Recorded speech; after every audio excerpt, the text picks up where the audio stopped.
Muito bem, na história da conquista da Terra Prometida, nós vamos ver apenas um momento de derrota. Um momento quando o povo de Deus marchando em segurança, marchando sobre a autoridade e o poder da palavra de Deus, enfrenta uma derrota. Uma derrota muito dura logo depois da conquista de Jericó. Logo depois de começarem a conquista da terra, com Josué na liderança, o povo de Israel enfrenta uma derrota. Uma pequenina cidade chamada Ai. Aquela pequenina cidade derrotou, matou tantos hebreus, tantos israelitas. Como pode isso? Deus os deixara? Deus os abandonara? Por que a derrota? Não era esperada essa derrota.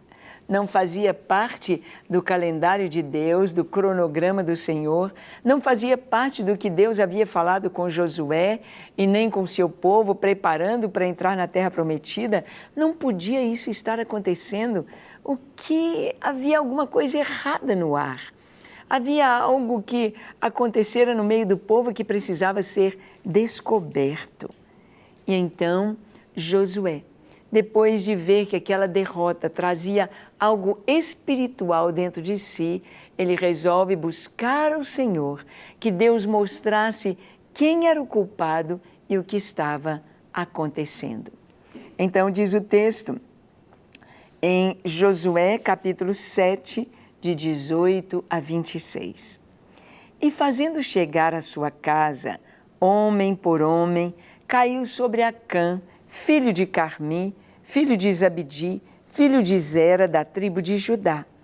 Então disse Josué a Acã, filho meu, dá glória ao Senhor, Deus de Israel, e a ele rende louvores, e declara-me agora o que fizeste, não me ocultes. Vamos parar aqui um pouquinho. Josué, ele precisava saber o que estava acontecendo. Ele precisava entender por que veio aquela derrota. O que está acontecendo? E eles não tinham um modo de conhecer o coração das pessoas. 600 mil soldados no seu exército. E o povo, quase 2 milhões de pessoas ali. Como ele ia saber o que estava acontecendo? Tantas hipóteses. Ele então coloca diante de Deus, Deus, mostra-nos o que está acontecendo. Mostra-nos o que foi que houve para que nós possamos nos arrepender e consertar e acertar. Algumas vezes na nossa vida, quando as coisas começam a agarrar, quando as coisas começam a ficar difíceis ou a emperrar, nós precisamos parar e perguntar, será, Senhor? Será que eu fiz alguma coisa errada?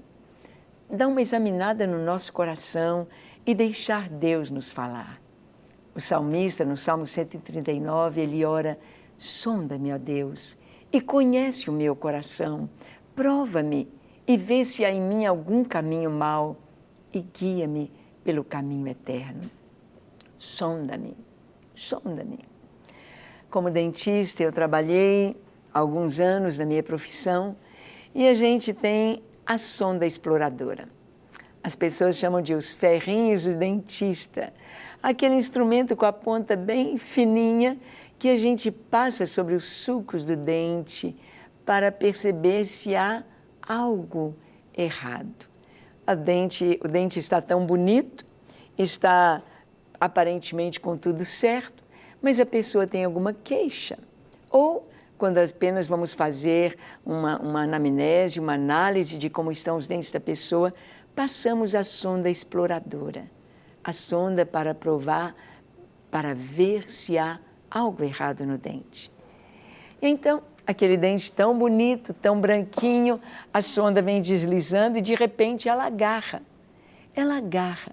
Onde ela agarrou, ali houve a desmineralização do esmalte, ali está um começo de cárie, ali já está um processo de destruição que precisa ser reparado. Quando nós oramos, sonda-me, ó Deus, passa a tua sonda nos sulcos da minha vida, nos pontos baixos, passa a tua sonda, vê se há em mim, no meu coração, alguma coisa que esteja agarrando, alguma coisa que mostre que não está bem e guia-me pelo caminho eterno.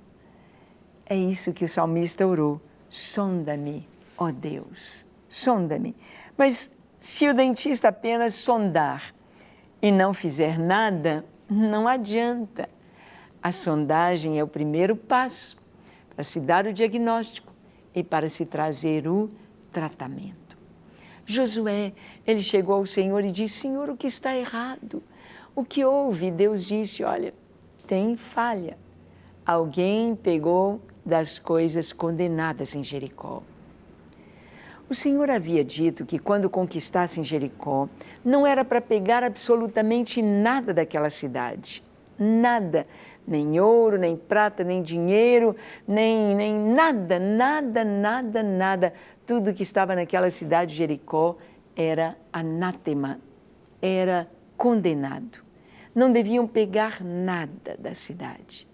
Mas a cidade, qualquer cidade, tem casas ricas, tem casas luxuosas e tem casas pobres, casas simples.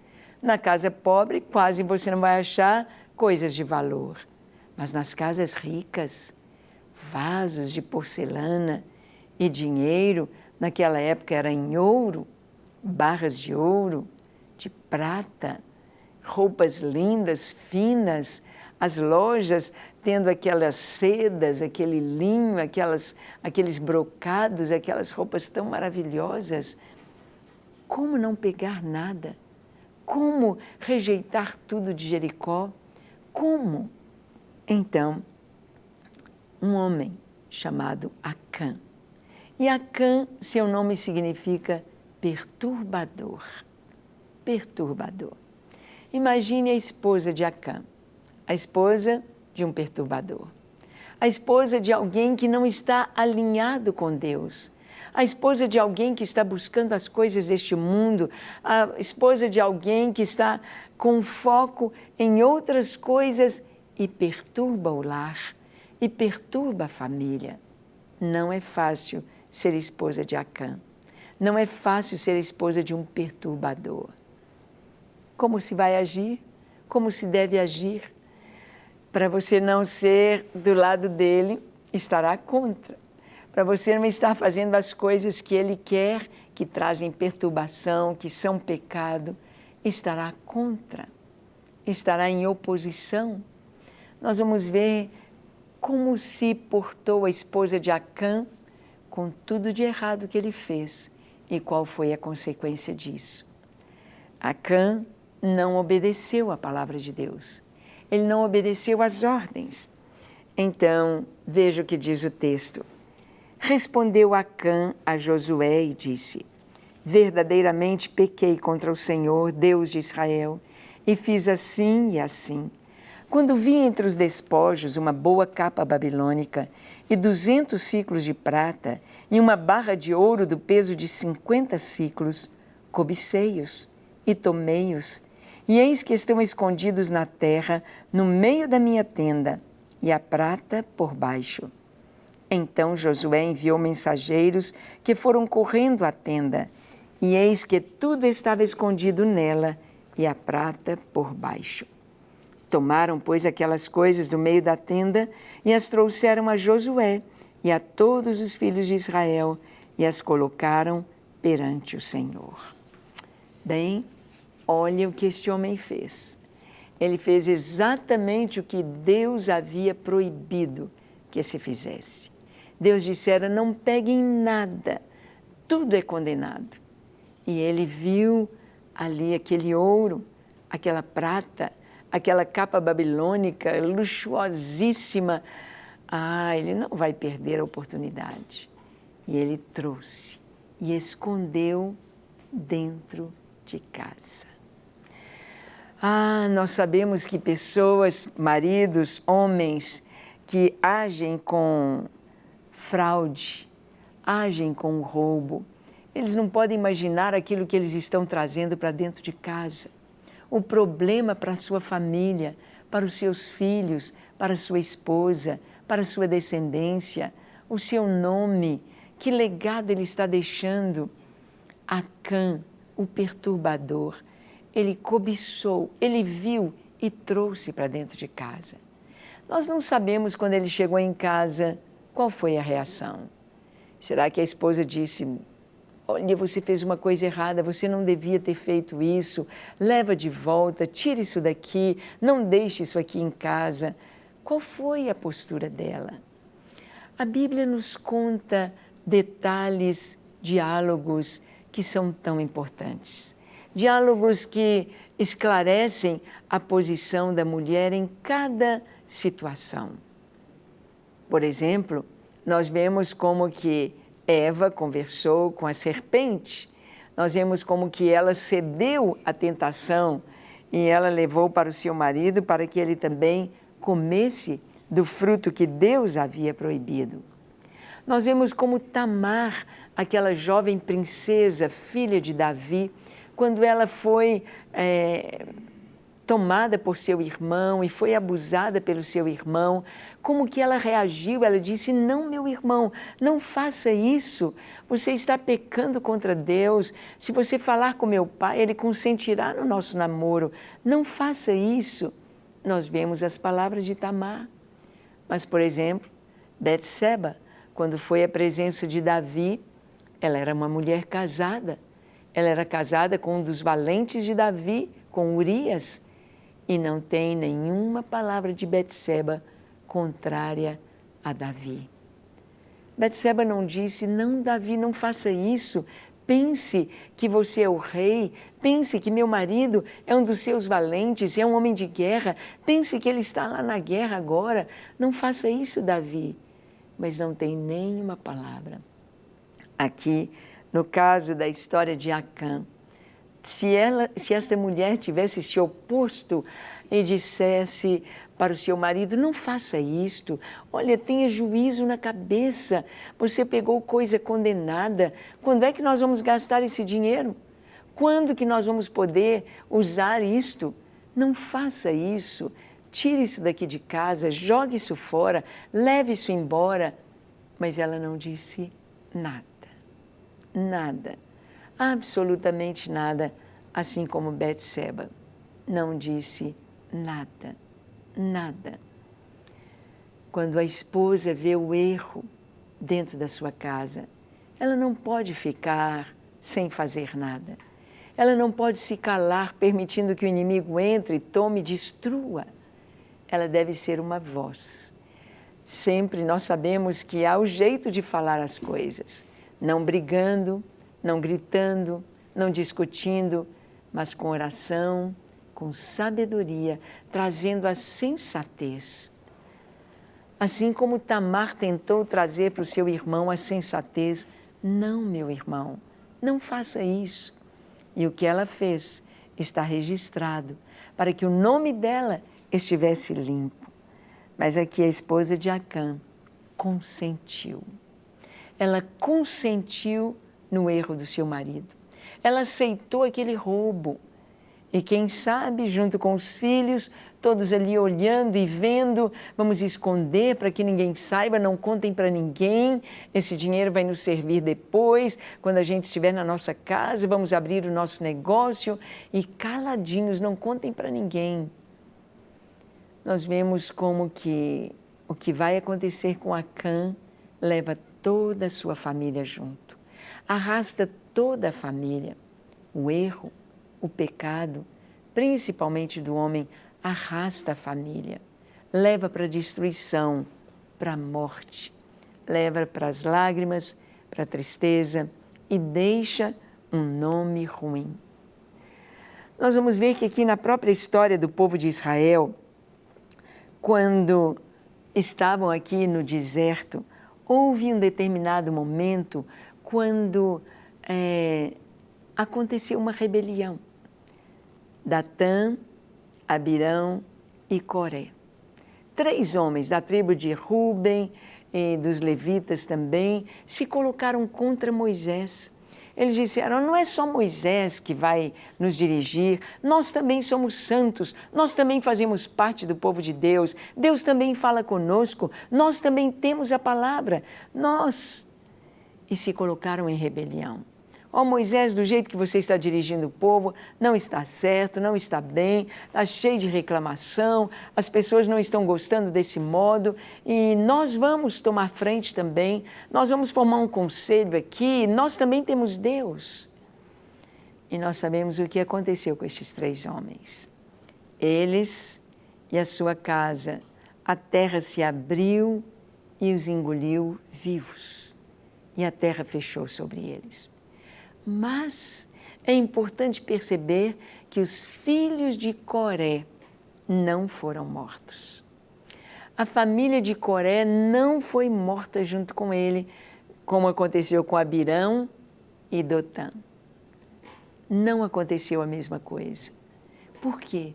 Porque os filhos de Coré não estavam do lado do seu pai. Não aceitaram aquela rebelião, não aceitaram aquele pecado. Eles disseram, não, meu pai, não faça isso, nós não estamos do seu lado, nós não vamos ficar do lado do Senhor, não podemos. A família deve estar unida em tudo, mas não para o pecado, jamais no pecado. E mais tarde nós vamos ver nos Salmos, esses lindos salmos escritos aqui, que há salmos de Davi, há salmo de Salomão, há salmo de Etã, de Emã, de Jedutum, e há os salmos dos filhos de Coré, ou Corá. Corá ou Coré, seu nome significa calvo. Talvez era careca, certamente. Mas os filhos de Coré continuaram e amando ao Senhor, e servindo ao Senhor, e sendo verdadeiros adoradores. Eles não consentiram no erro do seu pai. Eles não estavam do lado do seu pai quando seu pai se revoltou contra Moisés e contra Deus. Então, eles não foram mortos junto com seu pai. Eles não foram condenados junto com seus pais. Eles foram livres. No caso de Acã, a esposa de Acã e os filhos de Acã foram mortos junto com ele. Vamos ver o que aconteceu? Vamos ver que nessa história, a condenação que vem é tão forte. A condenação que virá sobre Acã e sobre a sua família vai alcançar a esposa, vai alcançar os filhos, e ele vai deixar um legado tão triste. Ele vai se tornar um provérbio em Israel. Ele vai se tornar uma referência do mal, do pecado. Vamos ver o que a palavra de Deus nos diz aqui, prosseguindo. Então Josué e todo o povo, todo Israel com ele, tomaram Acã, filho de Zera, e a prata, e a capa, e a barra de ouro, e a seus filhos e as suas filhas, e os seus bois, e os seus jumentos, e as suas ovelhas, e a sua tenda, e tudo quanto tinham, e levaram-nos ao vale de Acor. Disse Josué, por que nos conturbaste? O Senhor hoje te conturbará. E todo Israel o apedrejou, e depois de apedrejá-los, queimou-os, e levantaram sobre ele um montão de pedras que permanece até o dia de hoje. Assim, o Senhor apagou o furor da sua ira, pelo que aquele lugar se chama o Vale de Acor, até o dia de hoje. Acã confessou o seu pecado, mas tardiamente. Ele confessou o seu pecado porque ele foi pego. Ele não veio confessar. Ele teve de confessar porque ele foi descoberto. A sorte caiu sobre ele. Fala o que você fez. Você é o culpado da derrota. O que você fez trouxe maldição para todo o povo. Às vezes, as pessoas acham que são donas do seu nariz, que podem fazer o que querem e que isso não vai afetar a ninguém, que ninguém tem nada com isso. Uma grande mentira. Tudo que nós fazemos de bom ou de ruim afeta todos. Tudo que você faz de bom afeta sua família, sua casa, a rua onde você mora, o seu quarteirão, a sua cidade, o seu país, tudo afeta quando se faz de ruim da mesma forma. Acã podia pensar, eu sou dono do meu nariz, eu faço o que eu quero, o que tem se eu pegar esta capa babilônica, esse ouro, essa prata, e daí é apenas o que eu peguei como despojo de guerra, é legal, eu entrei na guerra e eu devo levar um prêmio da guerra, eu posso levar para casa, não tem problema algum. Mas Deus tinha amaldiçoado. Deus tinha dito que não era para trazer nada. E a esposa de Acã consentiu com o pecado do seu marido. E seus filhos consentiram com o pecado de seu pai. Estavam juntos, colundriados em esconder o seu pecado. Tudo foi descoberto e todos foram mortos.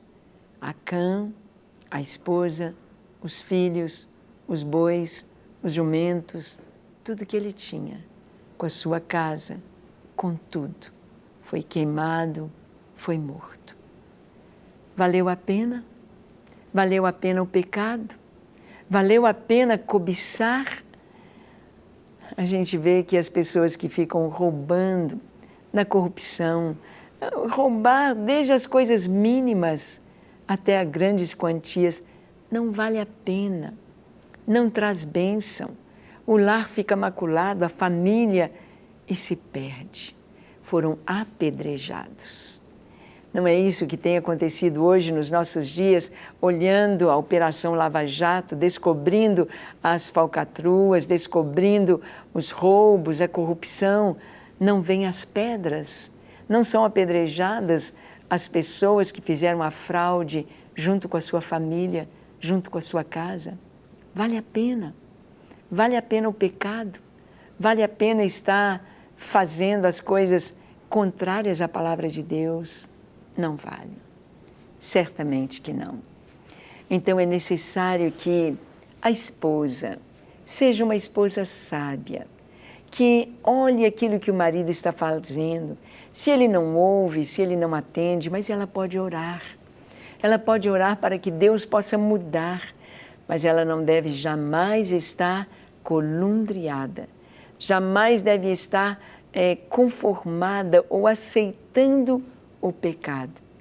Jamais. Pecado, longe de casa. Buscar o Senhor sempre. Vamos orar? Feche seus olhos. Curve a sua fronte. Se for possível, se ajoelhe aí onde você está e ore comigo dizendo assim: Senhor, como a Tua palavra é importante e maravilhosa. Eu reconheço, Senhor, os meus erros, os meus pecados e me arrependo e Te peço perdão por eles. Perdoa-me, Senhor. Ajuda-me a estar em Tua presença. Ajuda-me a estar em santidade diante de Ti, em pureza. Para isso, transforma o meu coração. Dá-me um coração novo, um coração de carne, um coração, Senhor, que Te ama, que Te serve, que Te busca acima de todas as coisas. Eu me entrego a Ti, para Te servir, Te amar e Te obedecer todos os dias da minha vida. Recebe-me junto com a minha família, eu me entrego a Ti. Pai, que cada pessoa que nos assiste receba o toque do Teu Espírito Santo, a Tua bênção, a Tua paz, a Tua alegria, o Teu suprimento, a Tua cura, a Tua libertação. Opera em cada lar com Teu milagre, com Teu amor. Senhor, se há algum caminho mau, se há alguma coisa que essas pessoas estão fazendo contrária à Tua palavra, traz o Teu perdão, a Tua justiça, a Tua bondade, e limpa e livra e dê a Tua paz, para a glória do Teu nome, em nome de Jesus. Amém, amém e amém. Para receber todas as novidades do canal, inscreva-se e se curtir o vídeo, clique em gostei. Aproveite para acompanhar a Rede Super nas redes sociais.